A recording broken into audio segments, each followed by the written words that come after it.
In a conflict longer than the life of the nation itself, Israel became a country and doubled in size in the late 1940s.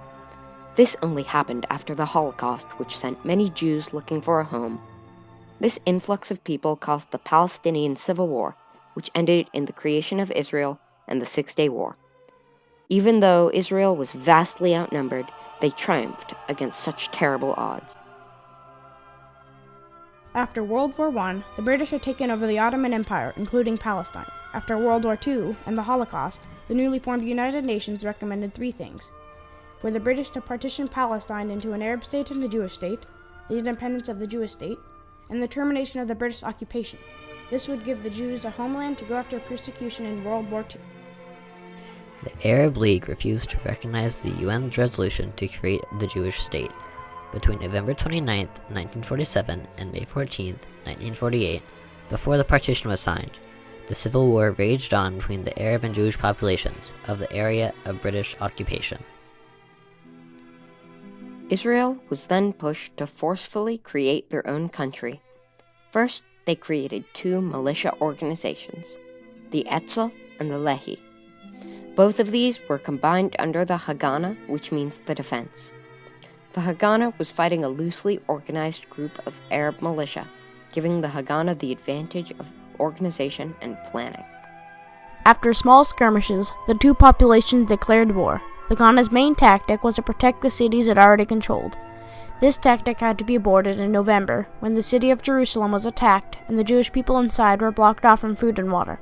The Haganah managed to protect the city for a little longer, but they were losing ground fast. This led to the Haganah's tactic to switch. The Haganah's troops around the city started to expand their territories to try to support Jerusalem. Finally, they had led an attack through an Arab village. They succeeded but with heavy civilian losses. By mid-May, the Haganah had control over most of Palestine, and with arms supplied by Czechoslovakia, they were able to keep control over their cities. Then, in a ceremony in Tel Aviv, Israel was declared a country. Although Israel is now a country, the war did not end. The next day, Israel was attacked by all the surrounding Arab countries. The very newly formed Israeli Defense Forces plan was to defend Israel until reinforcements arrived. The first month of fighting was over Jerusalem. Unable to hold back Jordan, the IDF lost Jerusalem. After the successful recapture of Jerusalem, Syria and Egypt began to attack, although they were almost immediately blocked by the IDF. Finally, the United Nations managed to put the countries at ease and a forced peace was put into place.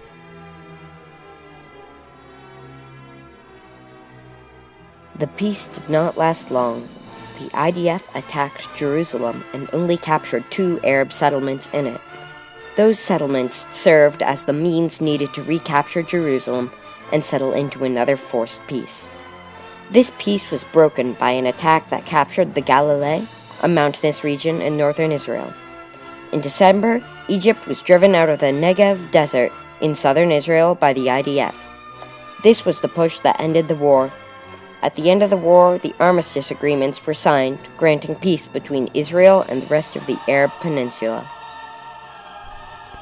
Again, the peace would not last long. The surrounding Arabian countries were not happy about their new neighbors. They proceeded to prepare for war. A couple small skirmishes later, and the Six-Day War began. The Six-Day War started on June 5th and went to June 11th, 1967. There are many reasons for the thousands of lives lost and the destruction of the land. One of the main causes of the war between Egypt and Israel was that Egypt closed the Gulf of Arabia to Israel. After Egypt destroyed Israeli boats, the U.S. tried to intervene and help make peace between the two of them.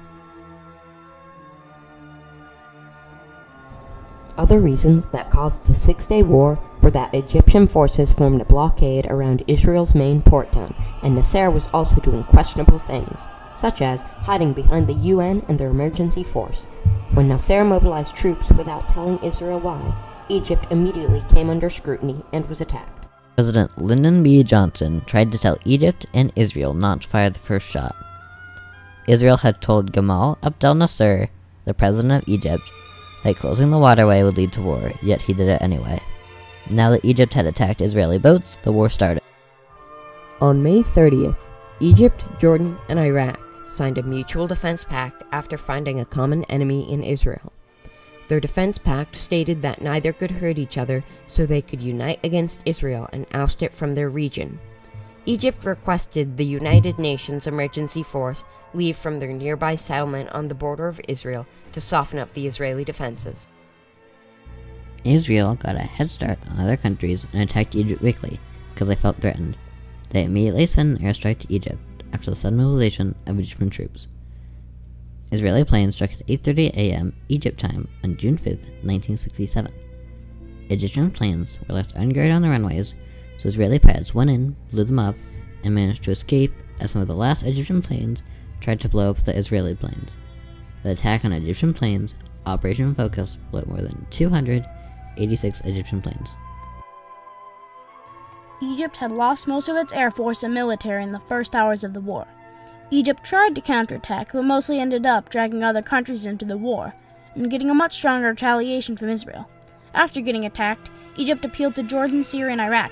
They all begrudgingly sent planes to attack North Israel, but it did little damage, and the Israeli counterattack decimated their air forces. At the end of the first day, Israel had won the aerial front, since they destroyed almost all enemy planes. At the end of June 5th, Israel had control over all the Middle Eastern skies. Israel continued to conquer more land, now also attacking Jordan, Syria, and Iraq, but still mainly Egypt. Within 3 days, the Israelis had achieved overwhelming victory on the ground, capturing Gaza Strip and all the Sinai Peninsula up to the east bank of the Suez Canal. When first attacking on land, the Israeli units were severely outnumbered, but since they were ahead of schedule and the Egyptians didn't have a good strategy, they quickly defeated them. Soon after, Field Marshal Abdel Hakim Amer ordered Egyptian retreat on June 5, 1967. Within 3 days, the Israelis had achieved an overwhelming victory on the ground, capturing the Gaza Strip and all the Sinai Peninsula up to the east bank of the Suez Canal. Then Jordan's and Iraq's forces converged on Golan Heights, during which Israel strategically bombed Damascus in order to force Jordan's and Iraq's forces to protect it, instead of attacking the heights. Then, Israel went in and conquered the post and took all the equipment left behind. The Six-Day War ended on June 11th and was stopped by the UN. Arab leaders met in Sudan to sign a resolution saying no peace, no negotiation, no recognition. This war was a massive blow to President Nasser and the Arab nations' morale. An intelligence report from the White House described the war as a turkey shoot, meaning that it was a rather one-sided war for Israel. Nasser resigned after losing the war, during which the Egyptian media said how well the war was going. However, street protests forced him back into office. After that, Israel put a blockade on the Gaza Strip, controlling who was allowed in or out. The Security Council called for withdrawal of all the occupied areas. This means that conquered territories were to be returned to their original owners. An example of this is the Gaza Strip. However, Israel refused and kept their settlements in East Jerusalem. There are many triumphant moments for Israel after the war, but also quite a few tragic outcomes for Israel and the Middle East as a whole. The Six-Day War tripled the size of Israel and stoked the flames for another war, called the War of Attrition. This was another war between Egypt and Israel and was fought over the Suez Canal. After the Six-Day War, Syria had many military coups, and Egyptian citizens returned their president. Jordan and Egypt made land for peace deals, and the East Strip was returned to Jordan. In 1993, Israel gave the Palestinian Authority Gaza Strip. However, there have been many conflicts over the area. Israel only gave it to the Hamas, a group of people that a lot of the world considers to be terrorists, in 2005. Israel gave up the Sinai Peninsula in a peace treaty with the Arabs. It was signed in Washington, D.C. on March 26, 1979. The main reason for Israel relinquishing the Sinai Peninsula to the Arabs was so that Israeli ships could safely pass through the Suez Canal. This treaty is the reason that Israel looks like what it does today.